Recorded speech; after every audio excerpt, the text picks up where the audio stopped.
General साहब, मैं जरा आपसे शुरू करना चाहूंगा। ये एक सियासी बहस तो मुल्क में चल रही थी काफी दिनों से कि नोटिफिकेशन क्यों नहीं आ रहा, क्यों डिले हो रहा है, लेकिन इसकी एक दिफाई साइड भी है। अब आसिम मुनीर साहब चीफ ऑफ डिफेंस फोर्सेस बन गए हैं, इसका पाकिस्तान के दिफा के लिए क्या मतलब है? क्योंकि हाल ही में हमने एक जंग भी लड़ी और वो जंग हम जीते भी, तो क्या ये जो रीस्ट्रक्चरिंग है ये पाकिस्तान के दिफा को मुतासिर करेगी, कैसे करेगी? आप इसको कैसे देखते हैं?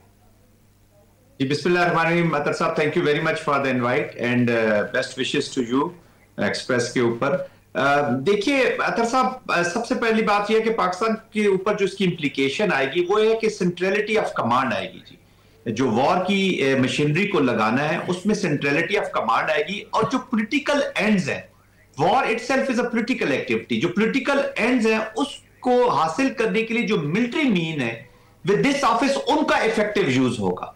तो मेरे ख्याल में एक सिनर्जी के साथ आप आगे चलेंगे, जो वॉर मेकिंग है वो एनहांस होगी।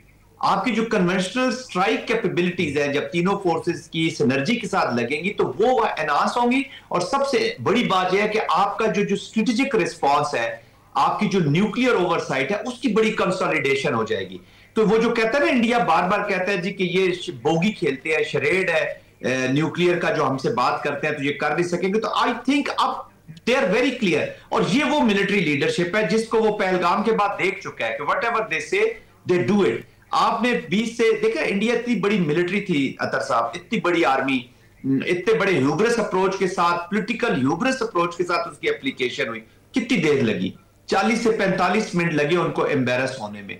तो जब आप कोहेजन के साथ नहीं लड़ते हैं, पर्पस के साथ नहीं लड़ते हैं, यूनिटी ऑफ कमांड नहीं होती, तो एयर चीफ जो है वो कभी किसको नाराज हो रहा है, कभी government political leadership military leadership को बुरा भला कह रही है। फर्क, नुकसान क्या हुआ कि उनकी मिलिट्री लीडरशिप आज एक पॉलिटिकल स्टेटमेंट्स देना शुरू हो गई, वॉर मॉन्गरिंग, और एक नेवी ने यूज की थी, अब उस तरफ चलेंगे। तो कहने का मकसद यह है कि पाकिस्तान का एज अ कंट्री जो स्ट्रेटेजिक डिफेंसिव एक जो स्ट्रक्चर है, सिक्योरिटी जो स्ट्रक्चर है, वो बहुत मजबूत हुआ है जी। और मैंने तमाम अवामिल का जिक्र कर दिया कि जिन जिन के ऊपर इसकी इंप्लीकेशन और इफेक्ट आएगा जी। ठीक है। अच्छा सर, ये जो थोड़ा सा इसमें डिले हुआ और एक गैर जरूरी बहस भी होती रही, उसको आप कैसे देखते हैं? देखिए, ये आप एक ऑपरेशनल हेडक्वार्टर एस्टेब्लिश कर रहे थे जी। I am privy to things.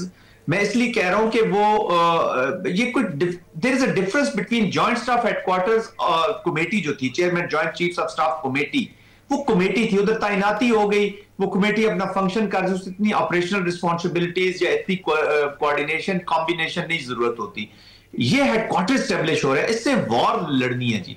और वॉर की प्रिपरेशंस, अपॉइंटमेंट्स क्या होंगी, ऑपरेशनल कौन लोग होंगे, इंटेलिजेंस वाले कौन से होंगे, बैटलफील्ड डिफरेंट अपॉइंटमेंट्स, किस किस को क्या करना है, तो ये सारी चीजें हो रही होती है। तो probably this is not a big thing. Main thing क्या थी? Main thing was the constitutional amendment. जब नेशन ने थ्रू देयर पार्लियामेंट एक डिसाइड कर लिया था साहब कि ये अब नया हेडक्वार्टर होगा, considering the new dynamics of the war, जो पाकिस्तान को चैलेंजेस हैं, we are already in the war, तो वॉर के अंदर ऑलरेडी बैठे हो, तो वो कॉन्स्टिट्यूशनल अमेंडमेंट हो गई, एक नई राह मुतय्यन हो गई, सब उसके ऊपर एग्री हो गए, और तमाम पार्टिसिपेंट्स जो है, जो तीनों मिलिट्री स्ट्रेटजीज हैं या तीनों फोर्सेज हैं, दे आर हैप्पी कि जी ठीक है, पाकिस्तान की ये बेसिकली तो पाकिस्तान का मनूवर है। ये army, air force, navy, power, politics जरा थोड़ी सी डिफरेंट होती है, with all my respect to Awan साहब एंड हुज़ैफा साहब। मिलिट्री इज समथिंग डिफरेंट, इसमें ये चीजें नहीं होती। इसमें ये होता है कि आप डिलीवर क्या करेंगे, नेशन आपको देख रही है। जीती हुई मिलिट्री में और हारी हुई मिलिट्री में बड़ा जमीन आसमान का फर्क होता है। आप किसी फील्ड में एम्बेरस हो जाए कोई फर्क नहीं पड़ता, वॉर में embarrassment will bring embarrassment to the nation. तो दिस इज नेशनल अपॉइंटमेंट, ये किसी इंडिविजुअल के पैराए में या किसी एक फोर्स के पैराए में इसको मत देखें, इसको पाकिस्तान के ओवरऑल सिक्योरिटी आर्किटेक्चर के देखें, तो ये पाकिस्तान की अपॉइंटमेंट है। ठीक है। अच्छा हुज़ैफा साहब, जिस तरह अभी जनरल साहब भी फरमा रहे थे कि 27वीं आईनी तरमीम होगी और उसके बाद बिल्कुल क्लियर था कि ये सब कुछ हो जाएगा, लेकिन हमने देखा कि 27वीं आईनी तरमीम के फौरन बाद नोटिफिकेशन आ गया, आईनी अदालत बन गई, जज साहिबान की वहां पे तैनातियां हो गई, लेकिन जो CDF के ओहदे का नोटिफिकेशन था उसमें डिले हो रहा था, और जिसकी वजह से फिर ये सारी बहस चली। तो ये क्यों डिले आखिर क्यों हुआ? जी काजिम साहब, बहुत शुक्रिया। जनरल साहब चूंकि इस प्रोग्राम में मौजूद हैं तो मैं उनकी मौजूदगी का फायदा उठाते हुए उन्हीं की बात को आगे बढ़ाऊंगा। लेकिन ने बड़ी प्यारी बात की, ये CDF का जो ओहदा है ये नहीं हुआ कि रातों रात इस तरह बात हुई। ठीक है, पाकिस्तान और इंडिया की जो वॉर थी उसके बाद इसकी जरूरत जरा ज्यादा महसूस की गई। एक लंबे अरसे से ये डिबेट मौजूद थी विद इन मिलिट्री के ये ओहदा होना चाहिए, क्योंकि हम बहुत सारी चीजों में, बल्कि अक्सरियत में हम बरतानिया को फॉलो करते हैं, वहां पर भी ओहदा मौजूद है, वहां CDS के नाम से है। तो एक तो ये बात कि जाहिर है उस पर मजीद रोशनी डाल दी जनरल साहब ने तफसीली कि इस ओहदे की जरूरत क्यों पेश आई और क्यों ये इसको बनाया गया। आपने बड़ा वैलिड सवाल किया कि आईनी तरमीम जब हो गई तो उसके फौरन बाद इसे नोटिफाई करना चाहिए था। देखिए, एक तो ये कि 26 में आईनी तरमीम, आपको याद होगा कॉन्स्टिट्यूशनल कोर्ट्स बनी थी, 3-4 महीने लग गए थे उनके सेटअप को बनाते बनाते, उनके बेंचेस के मामलात के हवाले से, और वो पूरी 1 साल की उन्होंने प्रैक्टिस की हुई थी। और जैसे कॉन्स्टिट्यूशनल कोर्ट बनी, कॉन्स्टिट्यूशनल बेंच को कन्वर्ट जब हमने किया तो उनके लिए बड़ा आसान था। अब जो CDF का ओहदा था, ये सिर्फ ये नहीं है कि आईनी तरमीम आपने की और उसी आईनी तरमीम का रेफरेंस देकर आप एक नोटिफिकेशन कर देते 3 लाइनों का। बेसिकली आपको पता है कि सबसे टॉप पर कॉन्स्टिट्यूशन होता है, उसके नीचे रेलेवेंट लॉज बनते हैं और उसके नीचे रेलेवेंट रूल्स बनते हैं। तो बेसिकली जब आप एक इदारा एस्टेब्लिश कर रहे हो और आपने जाहिर है उस इदारे के लिए रूल्स बनाने हो, और वो इदारा जो है, मैं चूंकि स्क्रीन पे बैठे कुछ चीजें कौमी सलामती से मुतालिक हैं, लेकिन कुछ चीजें ऐसी हैं जिन्होंने हमारे दिफा को नाकाबिल तस्खीर बनाया था 98 में, मैं बगैर नाम लिए आगे बढ़ना चाहूंगा। तो उनसे मुतालिक कुछ चीजें थी, कुछ ये 3 आपकी मुसल्लह अफवाज हैं, बरी, बहरी और फिजाई, इन सब में बेहतरीन कोऑर्डिनेशन के लिए ये ओहदा बनाया गया था। ये सिर्फ ये नहीं है किसी का नोटिफिकेशन करना था और उस कुर्सी पे जाकर बैठ जाना था, एक पूरा मैकेनिज्म बन रहा था। तो उसके लिए आप दोस्तों ने गलत ट्रांसलेट करना शुरू किया कि chairman joint chief of staff committee की रिटायरमेंट के बाद आपने कहा कि शायद ओहदा खाली पड़ा हुआ है।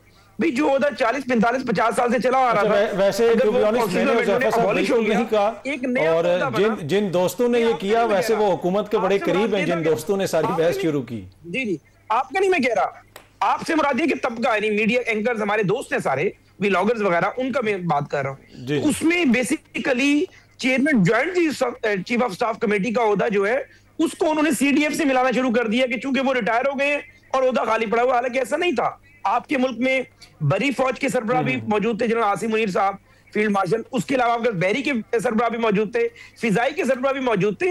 एक चौथा ओहदा जो है जो आईनी तरमीम के नतीजे में बना, उसके लिए जाहिर है उसके मुकम्मल प्रोसीजर और बाकी चीजों को बनाना जरूरी था। और जैसे ही वो बने, समरी आई, वज़ीर आज़म साहब के ऑफिस ने विदाउट एनी डिले उसको प्रेसिडेंसी को भेज दिया। तो बेसिकली ये बिला वजह की स्पेकुलेशन क्रिएट की गई, और कोई सियासी इख्तिलाफ या वो जो डिफरेंसेस की खबरें थी उनमें कोई सदाकत नहीं है। सर सवाल ही पैदा नहीं होता। कासिम साहब मुझे जानते हैं, द कॉस्ट ऑफ रेपिटेशन, आज नहीं आज से 5 साल बाद ये बात स्टेब्लिश हो जाए कि कोई ना कोई इसमें इफेक्ट बट भी था, ये एक नुक्ते का भी इख्तिलाफ था, तो आप मुझे जानते मैं क्रेडिबल आदमी हूं, आपने मुझे पकड़ लेना ही नहीं। इस जहां भी और अगले जहां भी कोई ऐसी बात ही नहीं थी सिरे से, उसको बिला वजह ऐसी माहौल बना दिया गया। बेसिकली इसके पीछे रीजन क्या थी मैं आपको बता देता हूँ। बेसिकली जिस तरीके से नौरीन नियाजी साहिबा ने जो इंडिया के चैनल्स को इंटरव्यूज दिए और उस पर पाकिस्तान में बड़ा रिएक्शन आया, आप जैसे बाकी जो एंकर्स हैं जिनकी हमारी राय से इख्तिलाफ वो लोग करते हैं, वो भी इसको कंडेम कर रहे थे कि वो तरीकाकार नहीं है कि मुल्क में अगर आपकी राय से इख्तिलाफ किया जा रहा हो तो आप दुश्मन मुल्क के चैनल पर जाकर गुफ्तगू शुरू कर दें। आप चेक कर लें, 5 दिन पहले उन्होंने काम किया और जैसे ही उससे हमारी तवज्जो हटानी थी, सोशल मीडिया के किंग हैं, आपको पता है सोशल मीडिया पे, जरा सोशल मीडिया पे ट्रोलिंग करना ही जानते हैं और कुछ नहीं करते, तो इन्होंने सारी तवज्जो जो है पूरी कौम की एक नोटिफिकेशन की तरफ मोड़ दी जिसका कोई ताल्लुक ही नहीं था मौजूदा सूरत हाल में। सब ठीक है। ये शफकत अवान साहब मेरे साथ बैठे हुए, मैं इनसे पूछ रहा हूँ। शफकत साहब, ये अगेन आप लोगों पे तनकीद हो रही है कि एक तो आप बहस को मोड़ते हैं और दूसरी अब जब आप इंडियन चैनल्स पे जाएंगे इस किस्म का बयानिया लेके आएंगे तो फिर जब हुकूमत कहती है साहब की मुलाकात नहीं करवाएंगे, अगर मुलाकात होगी तो सियासी बात नहीं होगी, तो फिर आपको गिला शिकवा तो नहीं करना चाहिए। काजमी साहब, पहली बात तो ये है कि जिन लोगों जो सहाफ़ी डिस्कस कर रहे थे, वो इफ्सार आलम साहब हों, वो मुनीर फारूक साहब हों या वो कोई दूसरे हों, मुझे नाम लेने की ज़्यादा ज़रूरत नहीं है और बताने की भी ज़रूरत नहीं है कि वो कौन लोग हैं और किन के करीब हैं। इशू था तो उन्होंने पॉइंट आउट किया, ये तो बड़ी क्लियर सी बात है। वो वही बातें करते हैं जो हुकूमत के अरबाब इख्तियार कर रहे होते हैं। देखें, इन्होंने जहाँ तक आपके कंडक्ट का ताल्लुक है, मैं बता देता हूँ, आईनी अदालत जो है इन्होंने बनाई, एक पूरी कोर्ट बना दी, सुप्रीम कोर्ट के ऊपर एक कोर्ट, और दूसरे दिन उस कोर्ट ने अपना काम शुरू कर दिया। भाई जॉइंट चीफ ऑफ स्टाफ होते थे, उनकी जगह एक CDF आ गए, तो उसमें क्या इन्होंने इतना बड़ा कोई मैकेनिज़्म बनाना था, कोई पूरा सेक्रेटरीट बनाना था? ऐसी बात नहीं है। इनके अंदर जो भी डिफरेंसेस थे उस बहुत अच्छा बुरा हुआ है। देखें, पाकिस्तान आर्मी, हमारी भी तो है ना, ये तो नहीं है कि सिर्फ इनकी है, हम किसी शख्स की बात नहीं कर रहे, लेकिन बहरहाल एक बैड नेम गया है कि जी डिफरेंसेस हैं और पाकिस्तान की जो आर्मी है उसका कोई जॉइंट चीफ नहीं था बड़े दिनों तक, 6 दिन 7 दिन तक, ये कहीं पे भी नहीं हुआ। मेरे भाई उज़ैफ़ा कह रहे थे कि CDF बरतानिया में हुआ था, वो कई दिन तक अपॉइंट नहीं हुआ था, तो मैंने उनकी बात के बाद वाकई सर्च किया और मुझे कोई ऐसा क्लू नहीं मिला कि ये CDF का ओहदा किसी भी मुल्क में 1 घंटे के लिए भी खाली रहा, और यहाँ पे 6 दिन के लिए इन्होंने खाली रखा, ये 7 दिन के लिए खाली रखा। अच्छा, नहीं, पर ये जो आपके हवाले से गिला शिकवा है कि आप लोग जिस तरह का सियासी बयानियां बनाते हैं, खान साहब जिस तरह की बातें करते हैं, तो फिर हुकूमत कहती है कि भाई इनसे मुलाकात नहीं होगी, अगर मुलाकात होगी तो सियासी बात नहीं होगी। तो मैं बड़े प्रोग्राम में वो बात कर चुका हूँ, फिर रिपीट हो जाती है कि खान साहब को मिलने जाएगा, ही इज़ ए पॉलिटिशियन, तो वो सियासत की बात करेंगे, वो मौसम का हाल तो नहीं बताएंगे, वो ये तो नहीं बताएंगे कि मंडी में कद्दू और भिंडी का रेट क्या है।